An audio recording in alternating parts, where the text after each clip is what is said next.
The Glades They Road. always- Kids ain't big. They always Like down this there, one, they're right? always standing in front of different businesses. You won't be able What are to they do doing that. there with all that road down on 25? It's got a 4-foot drop. Ladies and gentlemen, might want to silence your phones or put them on vibrate if you have it on the phone. I did. You can't get through there. I mean, they're gonna put it back, right? Okay, we're ready, Rob. Let's do Okay, it. ladies and gentlemen, it's time to get started. I'd like to officially call to order the Madison County Planning Commission business session for August the 21st, 2018 to order, and ask our secretary to call the roll, please. Chris Hager, Here. James Keaton, Here. Paula Bianchi. Here. Robert Farmer. Here. Shannon Pennington, Here. Doug Fritz. Here. Alan Hatfield. Here. Okay, first order of business is approval of the minutes. Everyone should receive a copy of the minutes in their packet. Is there any corrections or additions to the minutes as received? Make a motion to approve the minutes as written. Okay, we have a motion to approve the minutes. Is there a second? Second. Have a motion and a second. Any further discussion? If not, we'll have a vote. Alan Hatfield. Yes. Doug Fritz. Yes. Shannon Pennington. Yes. Robert Farmer. Yes. Paula Bianchi. Yes. James Keaton. Yes. Chris Hager. Yes. Next order of business is change the text of land use and subdivision regulations on performance bond. Bert, Marty, Yes, I know y'all discussed this while I was out. Jubal and I have had a couple conversations about it. I think he made some changes that y'all had requested, at the last business session. Do we need to go over them, or? I sent it to everybody last month, I assume everybody's had a chance to make sure those are exact. So this would be the document that would, take the place of what's in the current regs if you all approve it tonight. okay.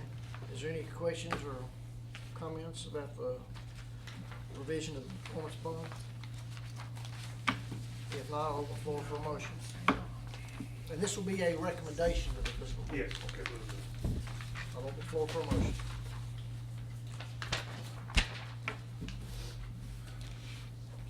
I'll make a motion that we accept them as written and as applied here. Okay. Go to the fiscal court for their education to it. Okay, we have a motion to approve the recommendation to move performance bond. Is there a second to that motion? I'll second. Motion and a second. Any further discussion? If not, we'll have a vote. Doug Fritz. Yes. Robert Farmer. Yes. Chris Hager. Yes. Alan Hatfield. Yes. James Keaton. Yes. Paula Bianchi. Yes. Shannon Pennington. Yes. Okay. Bert, Marty, old business coming before the commission? Nope. Okay. Chairman, I would like to pass something out to the commission. I would like to pass out to you some information about the comprehensive plan and how it meshes with our two sets of regulations, the subdivision regulations and the land management regulations. Where it says proposed regulations for multifamily housing, in your brains, please don't put the word proposed, put the word an attempt to organize, collate, and list the current regulations that are conflicting, confusing, and the current or lack of definitions. This is an attempt to really look at, we have in these regulations, many regulations, some of which they're just scattered all over the place. And a lot of them really are just single-family residential regulations that we tend to twist and manipulate and turn them into multifamily regulations. I had hoped that we could actually discuss this in September, on September 4th. I don't know if we can, because Bart may not be here and he would like to be here. But if we can't discuss them on September 4th, maybe we can discuss them on the first meeting in October, and hopefully. And Doc, I just want to say, it's not just that I want to be here, which I do. Yeah. It also gives me time to give the judge's office and get some clarification on their thoughts on it as well. And nothing happens in 2 weeks in government, so that's just an effort to give Marty and I a little more time to discuss that. And that's as well. fine. I'm praying that we get this done before the November business meeting, because I have a sneaky suspicion that after the election, we will all of a sudden have a lot of things coming at us. I am not opposed to multifamily housing. We are evolving into an urban community. I do think before we jump off that bridge, we should try to get our regulations for multifamily somewhat in order and try to get our definitions in order. The definitions for various things in the subdivision regulations do not match the definitions in the land management regulations. And in many places, we have no definition. We have used a term, and when you try to find out what the term means, there's just nothing there. And we're rapidly coming out of the era of kind of mom and pop contractors, mom and pop developers, and I think it is important that we give it a try. We have to. The subdivision regulations and the land management regulations are almost as old as the comprehensive plan. The first one was 1999, but a lot of our regulations were drafted in the early 2000s when the focus of this community was entirely single-family residential. I mean, we didn't have sewer, we didn't have, the roads that we have now. So this is an attempt to try to bring together in a list what we got. And if you see an asterisk next to something, that is either a suggested change in terminology or a definition. If you don't see asterisks, you will see something where it says, this is where you find this reg. This is where you find a different version of this reg in the land use management. So whenever we get to talk about it, I did drop off copies with the judge and with Colleen. And they got them, and they're looking at them. So we'll bring that up at a time when we can discuss that in a less formal setting and see what everybody thinks. I don't know if anyone else is, but I'll be gone on the work session. I'll be leaving the 3rd, and we'll be back till the 7th. And just for the record, Rob and I are not gonna be in the same place, in case y'all. Which way you How do we going? know? You going north or south? I'm going where Okay, is there any other business coming before the commission? I I just said, have, go ahead. go ahead. I just have a question for Mr. Wright. In determining zone change, do we determine if a zone change conforms to the regulations in the comprehensive plan by the findings of fact, or do we allow public comment and opinion to influence our vote? Yes, yes. I mean, I'm not sure what you mean by public comment and opinion. When people stand up there and Mr. Farmer says, you have some testimony to give, that's testimony. And you can take that into account and weigh that in making your findings of fact. Can I? Sure. Yes, I please. have something I kind of wanted to mention Sure. anyway about Yeah. anytime y'all make a recommendation on a zoning change and send it up to fiscal court, legally, it has to be accompanied by findings of fact. Whether that recommendation is up or down, there has to be findings of fact made. The way the statute reads, it really is supposed to be accompanied by a narrative of the testimony that's acceptable to everybody, and findings of fact and a motion that says we make these findings of fact that then everybody agrees on. What happened last time, besides chaos, was there was a finding of fact proposed and a recommendation made that did not pass. It got kind of loud in here. I couldn't hear. I specifically couldn't hear how Mr. Fritz even voted. I couldn't tell if it's 4-3 one way or the other. So what happened was there was no findings of fact made that y'all agreed on. What should have happened was somebody else should have made a different proposal and made some proposed findings of fact, and then that should have been voted on. It could have happened on that night. But what I'm going to suggest to you, and why I wanted to kind of jump up here real fast, is particularly when you have a lot of testimony and there's a contested matter, my personal opinion, because you guys are basically sitting as judges, rarely do judges just jump up from the bench and make a ruling in a tough case, okay? They think about it for a while. And I think a lot of pressure's been kind of put on y'all, was in that case, and then on a lot of the administrative staff to get things done yesterday. Because people are always busy and they want to get their business done. But what has to happen first is we got to follow the rules and make sure that y'all have time to consider things, not in the heat of the moment. My suggestion is in contested matters, not in something where there's nobody objecting to it. It's straightforward, not every time. But when there's a lot of things for y'all to consider, there's been a lot of testimony from the public. Their opinions have been given. Other testimony's been given. My suggestion would be that as a general matter, that get tabled for you guys to have time to consider it, to think about it, to write down some notes, maybe make some proposed findings of fact, or consider the ones that the person who's proposed the zoning amendment has brought to you, and change those to the degree you want to, and then come back next month and then take that question up. That's what I would suggest. And I don't wanna interrupt you, Jubal, but, and Jubal and I've talked about this, and I've talked to some of you all about that. If you remember on a zoning change request we had here a couple of years ago, I guess, for Barnesville Road, Roy Schweitzer, that's kinda what happened in that case. Yeah. We kinda went around it a little differently, but the same thing kinda happened, but when everybody had time to kinda take a breath and recharge and think about things and look at the testimony, we came back and we got it right the next time, Well, so. and it's not about whether you voted up or down, I don't care, my job Right. is to have y'all's will, what y'all want to have happen, okay? So it's not about how you voted on it, but I believe that you'll do a better job and make those recommendations the right way, if you take your time, and the way to do that, I couldn't do it, I couldn't do what y'all have done several times, which is make good findings of fact recommendations on the hot spot, with everybody listening to you on the go. So that's the suggestion I have, Sorry to interrupt. So my question would be, who gives us direction at that point to say, you know what, folks, we appreciate all your testimony. nobody gives you direction, At you this decide. point, It's so a decision you have to make for yourself. I'm not the chairman.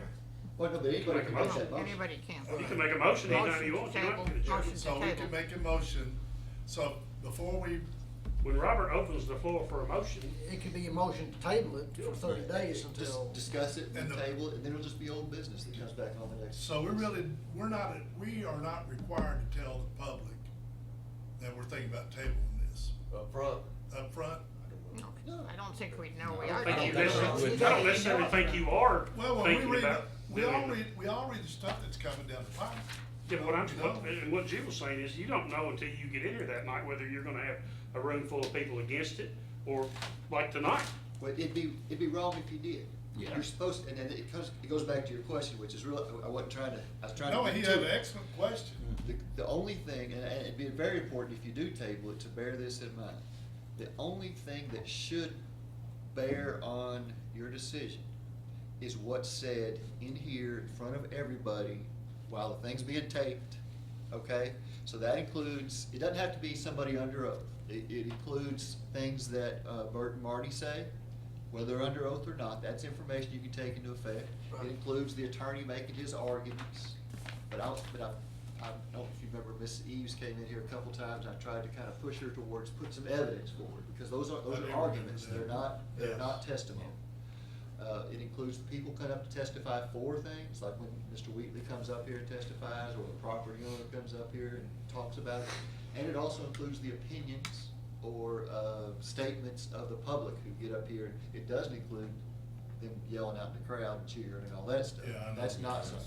But when they come up here and talk about things, it includes all those things, and it includes of course, the exhibits that you get, the documents that are in there or that are passed out, pictures that they show you. That's the stuff you base your decision on. It can't be conversations you have outside of here with people or amongst That's each true. other. And that's important, because that's a due process thing. Everybody has a due process for you guys, for us here, means everybody has a fair shot to be heard and to put their evidence forward and to be listened to. That's really what it amounts to. So it has to be stuff that's, they have a chance to respond, things that are said in here. So if a motion's made and the motion does not pass, Uh-huh. then I need to open the floor for For another motion. for another motion. Right. Now, if I don't get one, I mean, what is if I don't get one, as a chairman, I could say, well, it seems to me we're undecisive, so what we You can do do, that. I can table it. It can be. After Make a motion. 5 minutes, no one's gonna make a second that'd be a motion. good way to do it right there. Yeah. So why would we vote? Huh? Well, that was gonna be my question. When you've made that motion for or against, Uh-huh. and all the votes are taken, that tells you it's for or against. It does tell you, maybe, but it might tell you that, At I that- forget who made the motion, but it might just tell you that I don't like some of the findings of fact he proposed. Well, but it still, it stops it in place whenever you vote against it, I think. It doesn't. Well, it's, from our standpoint, But it's either yep, up or down, right? It's, Yeah, no, it- it's not. That's Yeah. what I wanna stress to you, what, and and that's, that may be what we this need is to what I know. wanna, this is a good example, okay? Your job is to make a recommendation one way or the other. And that recommendation has to include findings of fact and a recommendation. So, there was a proposal, it was, findings of fact were very complete, and the proposal was to, recommend that the zoning change, I think, was approved, if I remember right. That's correct. It was some kind of vote not to do that. There's still not been a recommendation made. And that's what I was gonna get So at. what could have happened, could have been somebody could have said, I vote that we find this isn't in compliance with the comprehensive plan, and we should recommend that they not, and then a vote on that take place. All right, now, let's take this a step further, because we've already had one vote that was in this, all Sure. right? And when we come back for our business session, and I guess that'll be the second one. This, Second. that, I'm talking about It's this all- particular zoning it's all thing, it's been business. taken, It's it's been all, taken off. okay. It's all. The zone changes don't Then- come to the work session. Okay, should we then give something to the fiscal court because of On what this we did? particular one, or in Mhm. general? Now, I realize that Let me they. say, in this could- particular one, there's nothing to give them anymore. That zoning Well, amendment's now- been withdrawn and is gone. That brings up a second question of mine. According to our rules and what I read, you can only bring this up every year. I got 12 months. Now, This is why I wanna caution everybody on this and know exactly what Yeah. happened. You can only have one vote every year. No vote for either recommending yes or no ever happened, and they're jumping right through that loophole. well, and Because that we was. didn't have an affirmative, we didn't have an. Right, there would've had to been a vote the Or other the way, other way. and there There had to wasn't. been a vote a vote that carried, and you don't, nothing ever carried. Either a motion to approve or a motion to deny never carried. That's what's So important. that's what allowed them to withdraw their application, And- and what will allow them to not have to Oh, I wait for see. 12 months. And what's happened is, everybody sticks with common sense, which is, okay, well, everybody's gonna vote 4-3 the other way, and then Mr. Farmer said, where that's gonna go, but that's not technically right. And so I wanna make sure you understand that you still need to vote on a particular recommendation, either for or against. You So can't just something vote against has to something. Something I don't has wanna to get too pass. Yeah. into this tonight at a business session. If you all have questions, and nobody came to see me or Marty that I know of, since any of this happened. If you have specific questions, you can come ask us. If we can't answer it, we'll get an answer for you from Jubal. If you'd like Marty and I to set up some additional training, on this specific, type thing, we can do that, but I wanna move on tonight because we can sit here and beat Can I this. say Well- one thing? Your question was the regulations in the comprehensive plan. There are no regulations in the comprehensive plan. There are goals and visions and recommendations. And that's why our subdivision regulations and land use management regulations are a problem, because they implement the goals and visions of the comprehensive plan. And we have got to clean those up. We really have got to clean them up. Well, really, I'm a black and white guy, and if someone comes before me and they ask for a zone change and it fits our comprehensive plan and the findings of fact determine that they have every right to have that zone change and that land use applied to that piece of property, then if I vote no against that property owner's right to do so, I have just robbed them of their rights to use their land as approved. That's a good reason why you need that second vote with findings of fact that say something different. Yeah. So those actually have to be voiced and spelled out, and that way everybody has a chance to. Because there's a lot in the comprehensive plan that suggests that your reading of the goals and visions may be different than my reading of the goals and visions, because it's not. But it shouldn't be a difference, No. it shouldn't be opinion, The- it should be black and The white. comprehensive plan is goals and visions, it's not regulations. And actually, our regulations are pretty mushy in places. And also, Doug, you said it can't come back for a year. In our regulations, it can come back in 90 days if there's a substantial difference in the plan that the developer's presenting. And I think it's in the land use regulations, I don't think it's in the subdivision. So if they make a change, so they can come back and. Substantially different, yeah. Well, now, wait a minute here, now, I'm reading right out of the book here. I know you And- are, but and- you can't, It says. you can't when read in that when crazy an book, you'll find it. application for a land use change has been disapproved by the planning commission or fiscal court, a request for another land usage change for that tract of land shall not be filed within 12 months of the date of disapproval. If you keep That digging, application has been withdrawn yeah. before a Okay. vote was taken. So that's, okay. Before a vote was taken, so it's like that application was never. Never submitted. There is no. Again, I want to caution y'all about talking too much about a specific item that's been brought before you that you taken or not taken action on, because I think we might be opening, They're not here to represent themselves. I think you're opening yourself up to, some, action maybe, so I think we need to. Conversation, it's just a general conversation. Yes. Is there any other old business or? I'll find it. That's all we got. Okay, if not, then the motion be in order to adjourn. So moved. Second. Shannon Pennington. Yes. Paul Bianchi. Yes. James Keaton. Yes. Alan Hatfield. Yes. Chris Hager. Yes. Robert Farmer. Yes. Doug Ford. Yes. I'll see you before it gets cool enough. I just, what's the